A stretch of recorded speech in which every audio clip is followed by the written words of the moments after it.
Hello all! ఈరోజు morning లేవగానే first అయితే టెర్రస్ మీదకెళ్ళాను. టెర్రస్ మీదకెళ్ళి ఫస్ట్ అయితే ఫ్లైట్స్ వెళ్తూనే ఉంటాయి. ఒక ఫ్లైట్ అలాగే మూన్ చూశాను. మార్నింగ్ అయితే చాలా బావుంటుంది. ఇప్పుడు చలికాలం గదా! అక్కడక్కడ మంచు పడుతూ ఉంటుంది. చాలా బావుంటుంది. సో, డైలీ మార్నింగ్ అయితే సింబాని టెర్రస్ మీదకి తీసుకెళ్తాను. ఇది కొంచెం ఇంకా అది వాష్‌రూమ్ ఇన్‌స్ట్రక్షన్స్ ఇచ్చేది ఉందనమాట. సో, అందుకోసమే దానికి కొంచెం రిఫ్రెష్‌మెంట్‌గా ఉంటదనేసి మార్నింగ్ తీసుకెళ్ళి అలా అలా కాసేపు తిప్పి ఆడిపిస్తే ఇంకా ఆ రోజు అది కొంచెం మంచిగా నెమ్మదిగా ఉంటుంది. సో, ఇంకా బాగా ఆడుకుంటుంది. ఇప్పుడైతే మంచిగానే ఉంది. ఈరోజైతే సింబాకి వ్యాక్సినేషన్‌కైతే తీసుకెళ్తున్నాను. ఫస్ట్ వ్యాక్సినేషన్ వాళ్ళే వేసిచ్చారు. ఇప్పుడు మనమైతే సెకండ్ వ్యాక్సినేషన్ వేయబోతున్నాము. సో, అందుకోసం అనేసి సెంట్రల్ రైల్వే స్టేషన్ ఉంది కదా! అక్కడొచ్చేసి ఒక గవర్నమెంట్ హాస్పిటల్ ఉందనమాట. సో, అక్కడే వెళ్తున్నాము. సో, అక్కడ కొంచెం తక్కువే కాస్ట్. బయట వేయించాలంటే ఒక 1500 అలా అవుతుంది. అక్కడైతే మొత్తం నాకు డీవార్మ్ అలాగే మొత్తం ఇంజెక్షన్ మొత్తం వ్యాక్సినేషన్ మొత్తం కలిపి కూడా కొంచెం తక్కువే అయ్యింది. ఒక 600 అలాగా. సో, బ్యూటిఫుల్ సన్‌రైజ్ కూడా.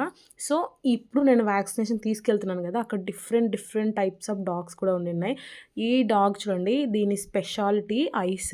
ఐస్ చూడండి ఎంత ఎలా ఉన్నాయో, ఎంత బాగున్నాయో. నెక్స్ట్ అయితే నిలబడ్డాం. ఫస్ట్ ఎళ్లి టోకెన్ తీసుకోవాలి. డిఫరెంట్ డిఫరెంట్ టైప్స్ ఆఫ్ అది పెబెల్, నెక్స్ట్ ల్యాబ్ డిఫరెంట్ డిఫరెంట్‌గా ఉన్నాయి. ఒక సిజ్జు ఇదొచ్చేసి జర్మన్ షెపర్డ్ ఏదో అంటారు.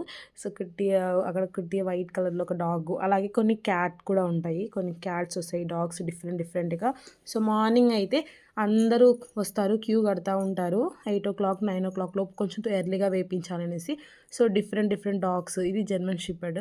ఇది ఎంత బిగ్‌గా ఉంటుంది బాగా. సో, అన్ని డాగ్స్‌కి చెక్ చేస్తారు. అలాగే వ్యాక్సిన్ వేస్తారు. నేను సిజ్జు తీసుకున్నప్పుడు మన సింబాని 1.3 ఉండింది. ఇప్పుడు కొంచెం మంచిగానే వెయిట్ అయితే పుట్ ఆన్ అయింది. Very happy for that. ఇంకా వ్యాక్సినేషన్ టైము భయపడ్డాను. అది అస్సలు వేయించుకోదేమో అనేసి. బానే వేయించుకుంది. వేయించిన తర్వాత కొంచెం కొంచెం పెయిన్‌గా ఉంటుంది కదా! బాధపడింది. సో, వేయించుకొని హ్యాపీగా ఇంటికి కూడా తీసుకొనొచ్చేసాము. సో, డాగ్స్ ఉంటే ఇంకా నార్మలే మనం వ్యాక్సినేషన్స్ అన్నీ కరెక్ట్‌గా వేపించుకోవాలి. ఇక్కడ ఒక అంకుల్ 2 డాగ్స్ తీసుకొనొచ్చాడు. ఇదొచ్చేసి సిప్పి పారే ఏదో ఒక డాగ్ అంట. చాలా ఫేమస్ డాగ్. అంటే ఫేమస్ అని కాదు పవర్‌ఫుల్ డాగ్ లాగనమాట. సో, ఇది ఈరోజు vlog. Thanks for watching. By by. Stay tuned with me.